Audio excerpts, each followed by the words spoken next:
महिला क्रिकेट संघ इंग्लंडच्या दौऱ्यावर आहेत।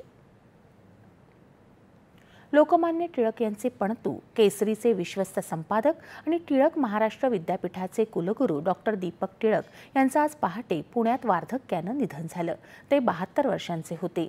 त्यांचं पार्थिव सकाळी नारायण पेठेतील केसरी वाड्यात अंत्यदर्शनासाठी ठेवण्यात आलं आहे। वैकुंठ स्मशानभूमीत त्यांच्या पार्थिवावर अंत्यसंस्कार करण्यात येणार आहेत। मुख्यमंत्री देवेंद्र फडणवीस, उपमुख्यमंत्री एकनाथ शिंदे आणि उपमुख्यमंत्री अजित पवार यांनी दीपक टिळक यांना श्रद्धांजली वाहिली आहे।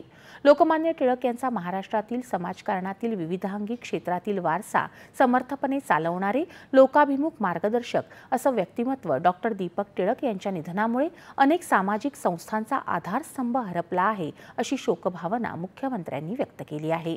दीपक टिळक यांनी शिक्षण, पत्रकारिता, सामाजिक कार्य या क्षेत्रात उल्लेखनीय योगदान दिलं। टिळक कुटुंबाच्या सामाजिक कार्याचा वारसा त्यांनी प्रामाणिकपणे पुढे नेत केसरीसारख्या ऐतिहासिक दैनिकाच्या माध्यमातून राष्ट्रभक्ती, मूल्याधिष्ठित विचार आणि लोकशिक्षणाचा ध्यास जपला, अशा शब्दात अजित पवार यांनी श्रद्धांजली वाहिली आहे।